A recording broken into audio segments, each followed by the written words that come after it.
dari Telkom University ingin menjelaskan tentang bahaya candu sebagai judi online.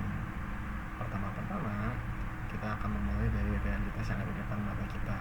Judi online atau judol ini sekarang menjadi promosinya itu semakin menggila-gila. Masuk lewat media sosial, lewat game, bahkan pop-up di situs yang biasa kita buka.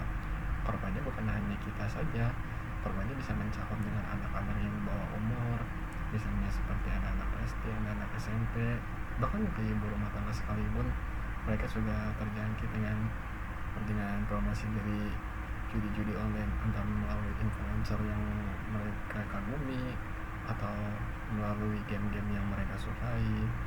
Lalu kenapa bisa secandu itu? Secara psikologis, judi online memainkan sistem reward di otak kita. Saat menang sekali, hormon dopamin melonjak. Kita merasa menjadi hebat, merasa senang, kita merasa hoki. Tapi saat kita kalah, kita malah menjadi penasaran. Dikit lagi ini balik modal. Siklus penasaran inilah yang pelan-pelan mematikan akal sehat kita. Akhirnya apa? Banyak sekali dari teman-teman kita atau kerabat-kerabat dekat kita yang menderita karena seperti pinjaman online yang menumpuk, selalu kriminalitas, keluarga hancur, bahkan banyak kasus bunuh diri karena terlilit hutang judi. Lalu, bagaimana Islam memandang hal ini?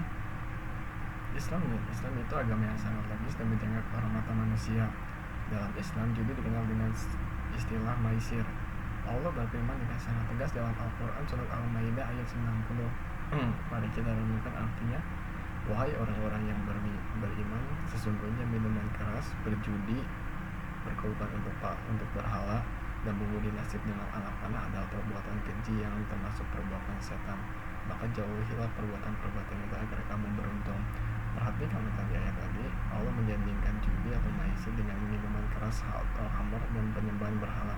Ini menunjukkan betapa berat dosanya. Kenapa ini dilarang? Karena judi itu konsepnya zero sum game, di mana satu orang untung di atas penderitaan orang lain yang rugi. Ini mengambil harta orang lain secara batil atau tidak sah. Islam mengajarkan kita konsep ikhtiar atau bekerja keras. Rezeki itu harus dicari dengan cara yang halal, dengan keringat, dengan usaha yang nyata, bukan dengan spekulasi dan mengandalkan nasib di meja judi. Rasulullah SAW mengajarkan bahwa makanan terbaik adalah makanan yang dimakan dari hasil usaha tangan sendiri. Ketika seseorang berjudi, dia sedang membuang konsep tawakal dan ikhtiar. Dia sedang dipermainkan oleh setan untuk berharap pada sesuatu yang semu. Ingat, bandar tidak akan pernah kalah. Yang kalah adalah masa depan para pemain judi ini. Lalu, bagaimana kita sebagai mahasiswa? Sebagai mahasiswa, kita tidak ingin mempunyai mindset yang menjadi kayak instan atau menjadi perilaku yang banyak sekali yang buruk. Bayangkan kalau generasi mudanya sibuk dengan deposit untuk judinya, lalu otak ditumpulkan cuma mikirin slot, dan mentalnya jadi mental pemalas yang hanya ingin semuanya serba instan. Judi online tidak hanya merampas masa depan kita yang akan terjadi di masa depan, namun judi online juga merampas untuk masa waktu kita untuk sekarang, seperti merampas produktivitas kita, waktu yang harus dipakai untuk belajar, berkarya, beribadah, bekerja, dan lain-lain, habis untuk mantengin layar HP, nungguin untuk melihat slot itu menjadi sebuah kemenangan dan berharap hal yang tidak seharusnya kita berharap.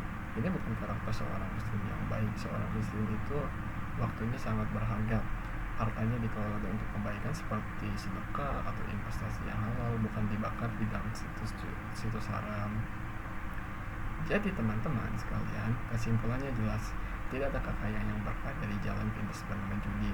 Kemenangan dalam judi itu hanyalah istirahat, kejebakan berupa kenikmatan sementara sebelum datangnya ajab atau kehancuran yang lebih besar.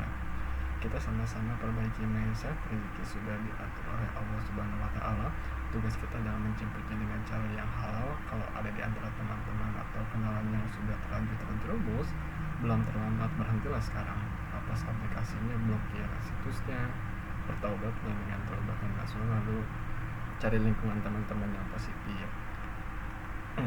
Begitu saja. Saya dari Muhammad Jidan Gunawan, izin pamit. Wassalamualaikum warahmatullahi wabarakatuh.